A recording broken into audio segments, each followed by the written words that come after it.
Today I am building a custom windshield for my Astro van. And as you can see, this is a custom build, meaning I can't go buy a random windshield off the internet and expect it to work. I'm gonna need to build my own custom one. So that's what I'm gonna be doing today. But before I get into that, I wanna give you a little bit of the backstory about why I actually need a windshield. And just so you guys are aware, I'm talking about this windshield, not this windshield. This windshield. I should have called it a wind guard, but here we are. My name is Bronson, and I have been living in my van here, Fred, for about a month now. On my way home from the holidays, I actually lost my solar panel. I was driving on the highway at about 60 miles an hour.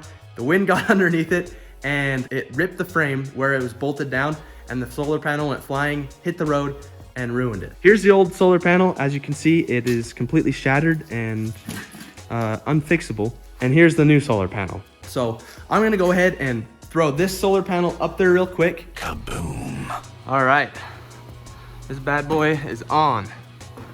So here's where the solar panel sits. Here's the look from the front. As you can see, wind goes right under there. And there's just enough that it was able to rip that solar panel off. I'm gonna need to build a wind guard that goes from about up here and comes up to cover right there. First up, I gotta move the light bar. So here are the materials I'm gonna be using for this. I've got some thin sheet metals. I've got this steel. In a sense, these are gonna kind of sit like this. I've got some Velcro, some heavy duty 15 and 10 pound Velcro, and then a large assortment of nuts and bolts and washers. This is the metal, like you saw, I'm gonna be using, and I'm gonna want to bolt it onto this. So I'm gonna need to come here, come up a certain amount, and then bend the metal so it comes back down this way. And then a piece is gonna have to fold backwards that I can actually Velcro to.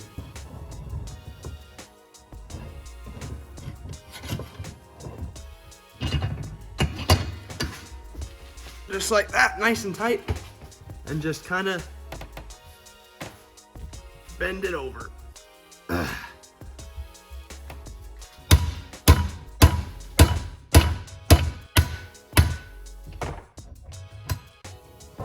you can see,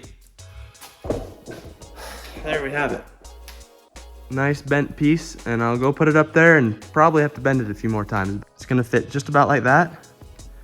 And I think that's a pretty accurate representation of kind of the angle that I want to get. I want to put a mark right here and bend the metal back going this way. That way it rests on here, right about there, and I can Velcro it down.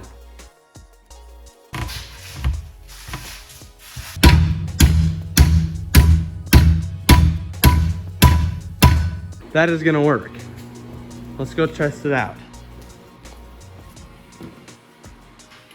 Yeah, that's pretty dang close to what I'm looking for.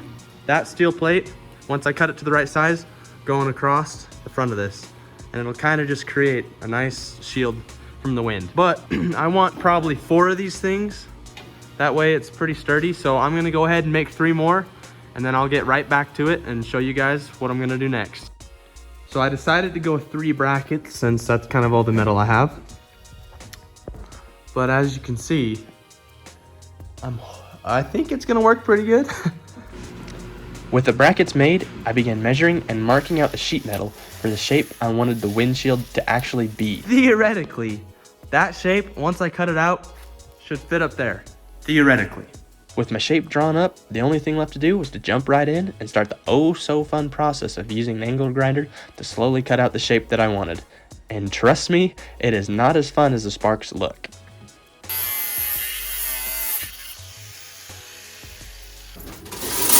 Okay. How about that, huh? It's not my best work, but you know what? I think it'll have to do. And now for the dreaded part of this whole thing, test fitting. If this doesn't fit, that means I wasted this whole piece of metal and all the time it took to make it. Luckily, it looks like it's gonna work. So overall, so far, I actually don't think that looks too bad. I mean, clearly it's not sucked down all the way, but it's a fit, that's for sure. Not too bad. Definitely is gonna be a windshield. before I do anything else, I'm gonna bolt on the brackets that I made. I'm gonna bolt these things on and get them secure where they're gonna go. That way I can really size up that big sheet metal and make sure it's gonna be right, and then I can measure if I want to change anything and change it. But first I'm gonna get those bolted down, make sure they're solid, get them where they need to go, and make sure it still works.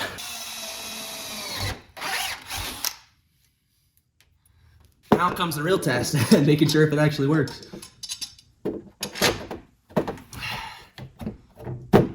Not too shabby on the first one. Not too shabby.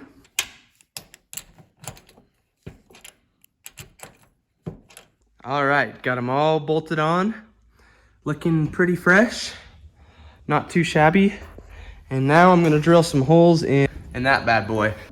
Okay, can we just take a moment to appreciate whoever the heck decided to design the Astro van like a freaking tank? I mean, I've been standing on this hood for hours at this point, and there is not a single dent in the hood.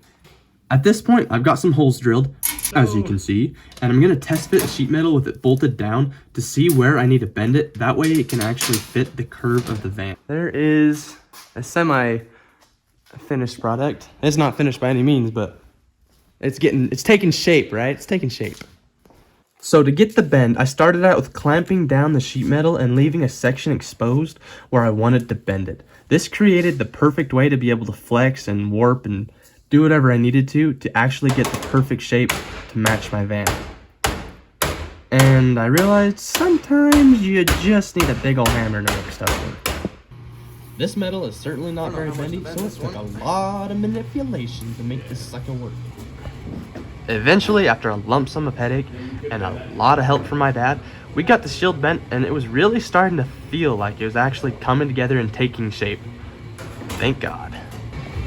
Oh yeah, baby. Turning out awesome.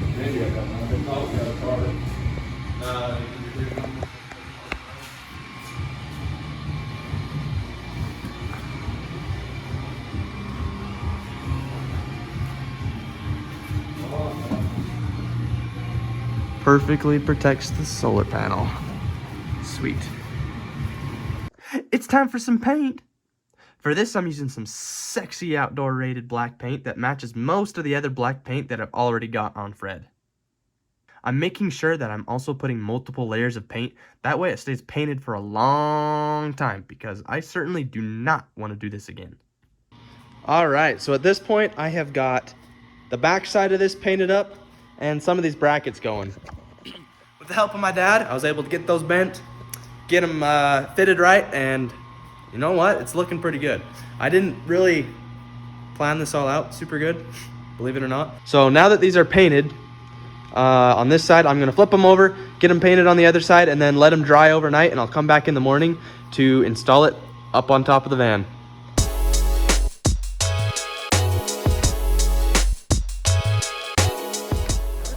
All right, you guys, got it painted. It's ready to put it all on. So all I have to do now is bolt some stuff on and get the Velcro put on. That's all. I'm gonna put it on time lapse while I put most of this on. Maybe I'll film for a few parts, but mostly time lapse. And I'm just gonna get this done, get it on, and show you the finished product.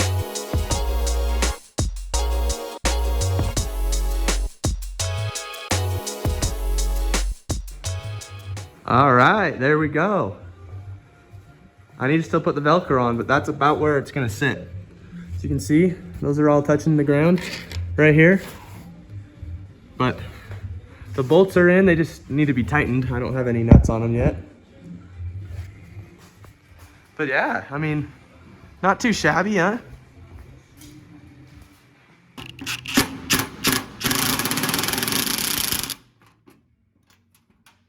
So the Velcro I got is 15 pound and 10 pound. I wanted to get all 15, but this is all they had at Lowe's. So I ended up getting some 10 as well, but I think it'll work just fine. So I've tightened up all these bolts all the way. I tightened them completely up. Without the Velcro, it still lifts up, although this is pretty heavy. So I'm gonna kind of mark it out and probably try to reach my hands down through that area to be able to get the Velcro on. It's gonna be kind of tricky getting it, not gonna lie, but I don't know how much of it I can film because it's a hard spot to get the camera, but I will try.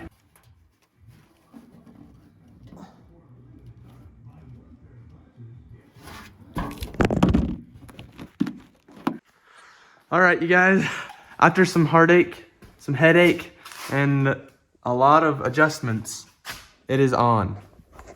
So I put it up there, I bolted it all together, and as I was putting the Velcro on, I realized that one of the sides, after bolting it, warped the metal a little bit, so I had to pull it off and readjust the metal, put it back on, readjust the metal, here, there. Anyways, eventually I got it, and then I tried to film getting the Velcro on, but that's impossible. The Velcro's on, and I added some string to make sure that it sucks it down and like a safety chain almost. Let me show you. It's easier to explain if I show you. So here you can see I got the Velcro down under them. You can't really see very well on all three, but then I got some string here just tied up under there and tied back here as a safety in case if wind ever gets under here and lifts it up, that string will be there, that paracord will be there to make sure that it doesn't fly up, because that is kind of one of my main concerns. And then same on this side. You can see I got it tied all the way back to here, and it's pretty dang tight. Actually, you can thank my dad for that. He did most of that, and it was his idea. So say thanks to my dad. But yeah, there you go. Pretty solid. I can't really move it. I think that is going to be excellent.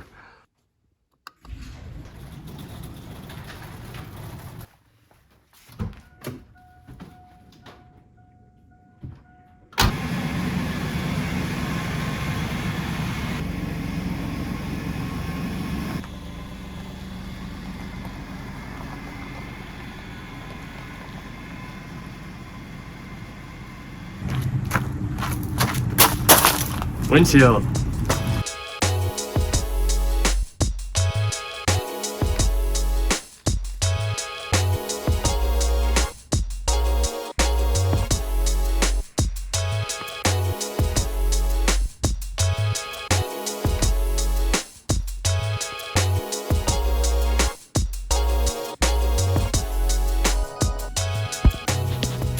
And just like that, I've got a fully customized windshield and it looks freaking awesome. Although I don't know if it works super well yet because I haven't tested it. But if you're interested in seeing if this thing works as good as it looks, hit that subscribe button because I will be traveling all across the United States here in about a month. So I'm gonna be putting it to the full test. I hope you all enjoyed this video, and I hope if you're looking to build your own windshield, you learned a little bit about the process that I took to get there. If you are building your own windshield, just know this is a very frustrating project and you've got to have a lot of patience for it. Custom things suck. So until next time, enjoy your life and thanks for watching.